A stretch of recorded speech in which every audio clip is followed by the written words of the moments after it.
Next topic है हमारा qualitative properties. This is a very important topic of our solution chapter. Qualitative properties क्या होती है? The properties which depend upon number of solute particles. जो property solute particles के number पे depend करेगी, independent of nature of solute. These are the independent of nature of solute। ठीक है, कि मतलब कि जो आपके पास क्वालिटेटिव प्रॉपर्टीज है वो किस चीज़ पे डिपेंड करेंगी कि नंबर ऑफ सोल्यूट पार्टिकल्स कितने हैं, उनके नेचर पे डिपेंड नहीं करेगी। ठीक है, भी वो पोलर है या नॉन पोलर है, it depends upon the number. In this chapter we will discuss about the 4 qualitative property. First property is the relative lowering in vapor pressure। Second property is about elevation in boiling point। ठीक है, elevation in boiling point मतलब elevation का मतलब होता है increase। ठीक है, third is the depression in freezing point। ठीक है, आप बात करोगे जो freezing point है वो क्या हो रहा है, डिप्रेस हो रहा है। Last property is the osmotic pressure। ठीक है, in this our video lecture we will discuss about the first property, that is the relative lowering in the vapor pressure। अब जो qualitative properties हैं, these are generally applied to the dilute solutions। अब dilute solutions क्या होते हैं? Suppose we have made 5 gram NaCl in 100 ml of water। ठीक है, हमने 5 ग्राम NaCl लेके, सॉल्ट लेके हमने 100 ml में उसका सोल्यूशन बना लिया। ठीक है, तो आपके पास इस बिकर में 100 ml का, इस 100 ml में आपने सोल्यूशन क्या कर दिया, फॉर्म कर लिया। अब आप क्या कर रहे हो, इस बिकर से आप एक टेस्ट ट्यूब में 10 ml ले लो। ठीक है, 10 ml में आप क्या कर रहे हो, इसमें 40 ml वाटर ऐड कर रहे हो। ठीक है, तो जब ये आप 40 ml ऐड करोगे तो these solutions are known as diluted solution, because इनमें जो अमाउंट ऑफ NaCl है इट गेट्स रिड्यूस। जो NaCl के अमाउंट है वो क्या हो जाती है, डिक्रीज। अब आप क्या करोगे, इस 50 ml में से भी अगर आप 10 ml लेके और उसमें 40 ml ऐड कर देते हो तो ये सोल्यूशन और भी ज़्यादा क्या हो जाएगा, डिल्यूट सोल्यूशन में हो जाएगा। और जब आप क्वालिटेटिव प्रॉपर्टीज को डिल्यूट सोल्यूशंस के लिए अप्लाई करते हो, इनको आप डेमोक्रेटिव प्रॉपर्टीज भी बोलते हो। ठीक है, डेमोक्रेटिक प्रॉपर्टीज का मतलब क्या है? जैसे इंडिया क्या है, डेमोक्रेटिक कंट्री है। The number of peoples decide the which government will take the position. ठीक है, यहाँ पे नंबर ऑफ पीपल्स बताते हैं कि जो डेमोक्रेसी में कौन सी गवर्नमेंट अपनी पोजीशन आके लेगी। वैसे इस क्वालिटेटिव प्रॉपर्टीज के केस में क्या है कि number of solute particles decide करेंगे कि आपकी क्वालिटेटिव प्रॉपर्टी कौन सी है और किस कैसे वो उसके ऊपर डिपेंड करती है। So now we discuss about the first qualitative property, that is known as relative lowering in the vapor pressure। This property we have discussed in the above video lectures, जिसमें हमने Raoult's law में पढ़ा था कि Raoult's law क्या होता है, at which pressure of solute is equals to pressure of solvent। ठीक है, तो the first property is the relative lowering in vapor pressure। relative lowering in vapour pressure. अब सबसे फर्स्ट हमने लास्ट 2 वीडियो लेक्चर्स में वेपर प्रेशर को discuss किया था कि हमारे पास सपोज करो एक कंटेनर है, उसमें आपके पास यहाँ पे क्या प्रेजेंट है, वाटर प्रेजेंट है। आप क्या कर रहे हो, सॉल्यूशन को हीट कर रहे हो। जब आप हीट करोगे तो इसके साथ के साथ यहाँ पे क्या फॉर्म होने लग जाएंगे, वेपर्स फॉर्म होने लग जाएंगे। जैसे ही वेपर्स फॉर्म होंगे, ठीक है, ड्यू टू द जो ये कंटेनर है ये आपका क्लोज होने के कारण ये इसके सरफेस से कंडेंस होके फिर से क्या बना लेंगे, वाटर ड्रॉपलेट्स बना लेंगे। तो एक पॉइंट ऐसा आएगा, that point is known as equilibrium. उस पॉइंट पे क्या होगा कि जितने वेपर से वाटर बन रहा था या जितने वाटर से वाटर वेपर्स बन रहे थे उतने ही वाटर वेपर कंडेंस होके दोबारा से क्या बनाएंगे, वाटर बनाएंगे। तो एट दैट टाइम जो इस वॉल्स ऑफ कंटेनर पे जो भी प्रेशर एग्जर्ट होगा that is known as the vapour pressure of that liquid. अब हम बात करेंगे relative lowering in vapour pressure की। आप क्या कर रहे हो, आपके पास एक कंटेनर ले लिया, आपने क्या कर दिया, उसमें सोल्यूट प्लस सॉल्वेंट का मिक्सचर है। ठीक है, जो आपके पास इसमें सोल्यूट है that is a non volatile solute. आपके पास यहाँ पे जो सोल्यूट है वो एक नॉन वॉलेटाइल है और जो सॉल्वेंट है वो क्या है, वॉलेटाइल है, ठीक है। अब जब आप इसमें नॉन वॉलेटाइल सोल्यूट ऐड करते हैं, सपोज आपने NaCl को ऐड कर दिया, जब आपने NaCl को ऐड किया तो जब आप इस सॉल्यूशन को हीट करोगे तो जो NaCl के पार्टिकल्स है वो इसके पाथ में क्या क्रिएट करेंगे, हिंड्रेंस क्रिएट करेंगे। जब वो हिंड्रेंस क्रिएट करेंगे तो जो भी आपका सॉल्वेंट इवेपोरेट होना चाहेगा तो उसके लिए टाइम क्या लगेगा, ज्यादा लगेगा, मतलब आपको हीटिंग टाइम क्या करना पड़ेगा, इंक्रीज करना पड़ेगा। जब आपको हीटिंग टाइम इंक्रीज करोगे तो जहाँ पे नंबर ऑफ वेपर्स भी क्या बनेंगे, लेस बनेंगे। तो मीन्स जो पूरे सोल्यूशन का प्रेशर होगा that is only because of the solvent, ठीक है। मतलब जो पूरे सोल्यूशन का प्रेशर आएगा वो सिर्फ और सिर्फ किसकी वजह से आएगा, सॉल्वेंट की वजह से आएगा। मतलब जो आपने राउंड्स लॉ में पढ़ा है PA = PA + PB, pressure of solute plus pressure of solvent. यहाँ पे जो सोल्यूट का प्रेशर है वो बिल्कुल जीरो हो गया because it is a non volatile, उसके वेपर्स फॉर्म नहीं हो रहे हैं, तो पूरा जो प्रेशर होगा वो that is due to the किसके होगा, सॉल्वेंट। तो PA = किसके था, P0A × X। X क्या हमारा मोल फ्रैक्शन, P0 क्या है vapour pressure of the pure component. Pure component suppose आपने वाटर लिया, आपके पास सिर्फ और सिर्फ इस कंटेनर में भी वाटर प्रेजेंट है, तो वाटर का वेपर प्रेशर कितना होगा, that is known as P0A। इस वैल्यू का आप यहाँ पे फिल करोगे, PA = P, ठीक है। मतलब टोटल प्रेशर आपके पास, टोटल प्रेशर किसके इक्वल आ गया, PA। मतलब जब आपके पास सोल्यूट क्या होगा, नॉन वॉलेटाइल होगा, तो P टोटल = P0A × X। आप क्या करोगे, P0A को नीचे ले आओ, X से ठीक है, दोनों साइड 1 माइनस करोगे या ऐड कर सकते हो आप, 1 - P/P0A = X। एलसीएम लेके P0A - P/P0A = X, ठीक है। नेक्स्ट देखो यहाँ पे आपके पास क्या आ गया, this is P0A and this is P। The P0A is the vapour pressure of pure solvent. आपके पास जो वेपर प्रेशर होगा वो बिल्कुल प्योर सॉल्वेंट का होगा, and P is the pressure of solution, जो आपके पूरे सॉल्यूशन का फॉर्म हो रहा है, and XA is the sorry there is 1 - XA, तो यहाँ पे आपके पास आ जाएगा XB।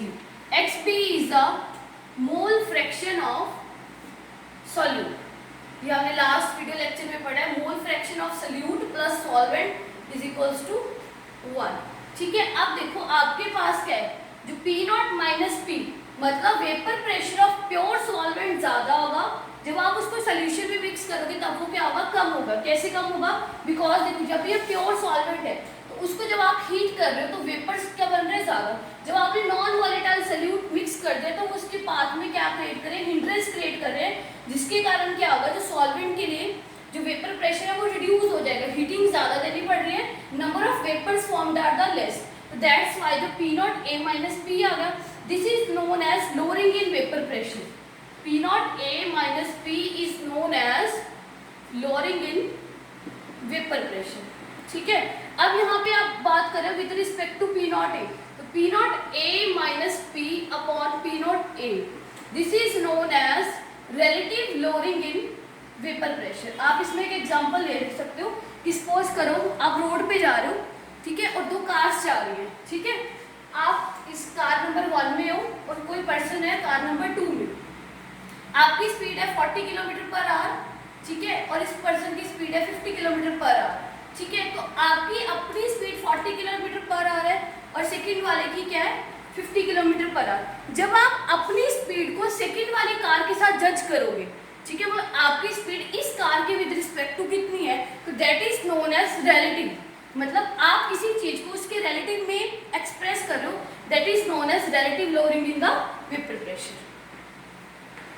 अब हमने जो बात करनी है, हमने डिस्कस करना अबाउट क्वालिटेटिव प्रॉपर्टीज, ठीक है। क्वालिटेटिव प्रॉपर्टीज क्या, जो नंबर ऑफ सोल्यूट पार्टिकल्स पे डिपेंड करेगी, तो हम यहाँ पे डिटर्मिन करेंगे determination of molar mass of solute from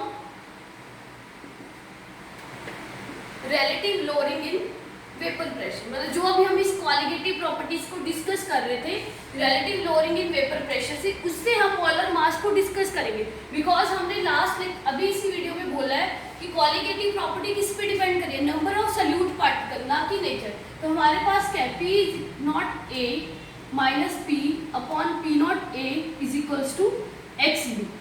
ठीक है, अब मोल फ्रैक्शन का फॉर्मूला क्या होता है, B का मतलब क्या है, देखो हमारे पास दो कंपोनेंट्स हैं, B का मतलब सल्यूट है, A का मतलब क्या है, सॉल्वेंट है।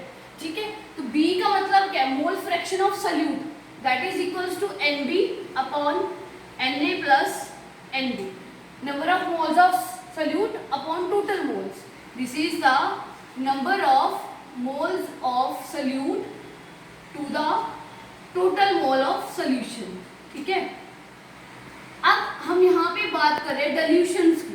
देखो जब आप डिल्यूशंस कर रहे हो, जो भी मैं लास्ट बताया कि NaCl में वाटर ऐड करते जा रहे हो, तो जो Na है that is far much greater than Nb, मतलब जो number of moles of solute होंगे that is almost greater than number of number of solvent molecules are greater than number of solute molecule.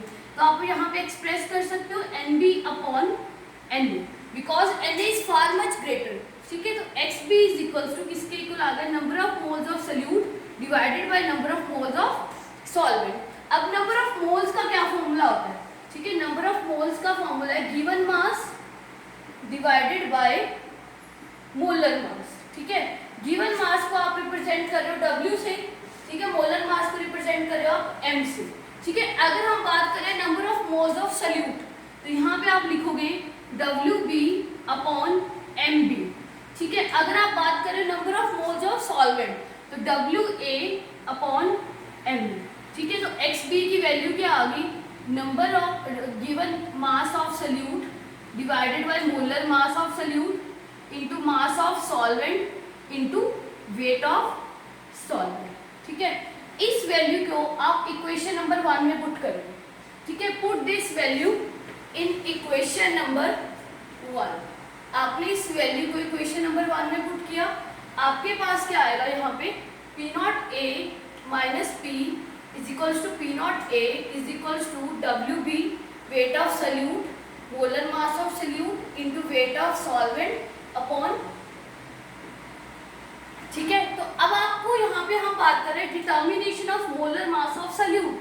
तो आप इसको equation को rearrange करोगे, तो मास of salute मतलब मोलर मास ऑफ सल्यूट, आप इस वैल्यू को यहाँ ले आओ, P not A upon P not A minus P multiply wait of solute into molar mass of solvent and given mass of salute. ठीक है, तो यहाँ से आप क्या कर सकते हो कि MB, ठीक है, MB क्या आपके पास, this is the molar mass of solute. ठीक है, जिसको आप कैलकुलेट कर रहे हो, it depends upon the number of particle. देखो वेट है, ठीक है, वेट क्या है, आपके नंबर ऑफ पार्टिकल्स को डिफाइन करेगा। ठीक है, आप यहाँ पे मेंशन कर सकते हैं WP क्या है, मास ऑफ सल्यूट। ठीक है, जो आपको क्वेश्चन में गिवन होगा that is the WB and WA is the mass of solvent. Similarly MB is the molar mass of solute. ठीक है, also Ma is the molar mass of solvent. So this is our first qualitative property, that is relative lowering in vapor pressure. आपको ये paper में define करना भी आ सकता है, how can relative lowering in vapor pressure depends upon the molar mass of the solute, और या फिर बोल सकते हैं how can we define the relative lowering in vapor pressure is a qualitative property। तो आप क्या करोगे, यहाँ तो P not minus P is equals to P not is equals to XP। तो यहाँ पे आप लिख सकते हो फॉर डाइल्यूशंस। ठीक है, फॉर डाइल्यूशन सॉल्यूशंस में क्या होगा कि नंबर ऑफ सॉल्वेंट पार्टिकल्स ज्यादा होंगे as compare to number of solute. तो नंबर ऑफ सल्यूट ज्यादा होने के कारण NB अप्रॉक्सीमेटली किसके इक्वल हो गया, 1 के। इस फॉर्मूला को रीअरेंज करके आपके पास ये एक्सप्रेशन आएगा और इसके आप क्वेश्चंस को क्या कर सकते हो, सॉल्व कर सकते हो। The vapour pressure of water at 20 degree Celsius is 17.5 millimetre of mercury and lowering of vapour pressure. ठीक है, लोअरिंग मतलब P not A minus P आपको गिवन है, ऑफ शुगर सॉल्यूशन, आपके पास सॉल्यूशन भी गिवन है किस चीज का है, शुगर का, that is 0.061 millimetre of mercury.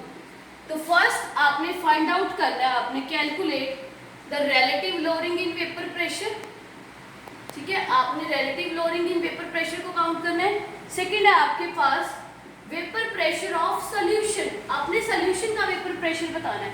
Third is the mole fraction of sugar and water, आपने पूरे दोनों सॉल्यूशंस की मोल फ्रैक्शंस में बताना है शुगर एंड वाटर की। अब देखो सबसे फर्स्ट आपको क्वेश्चन में क्या गिवन है, vapour pressure of water, water आपके पास यहाँ पे वर्क कर रहा है एज अ सॉल्वेंट, तो दैट इज गिवन क्या, P not A is 17.5 ml, ठीक है। आपके पास गिवन है lowering in vapour pressure, lowering in vapour pressure का मतलब क्या है, P not A minus P, आपके पास गिवन है 0.061 मिलीमीटर, ठीक है। फर्स्ट पार्ट में आपने फाइंड आउट करना है relative lowering in vapour pressure, relative lowering in vapour pressure का मतलब क्या, P not A minus P upon P not A, this is lowering in vapour pressure and with respect to P not A this is the relative lowering in vapour pressure. तो P not minus P आपको given है 0.061 divided by 17.5, तो first आप find out कर सकते हो, ठीक है।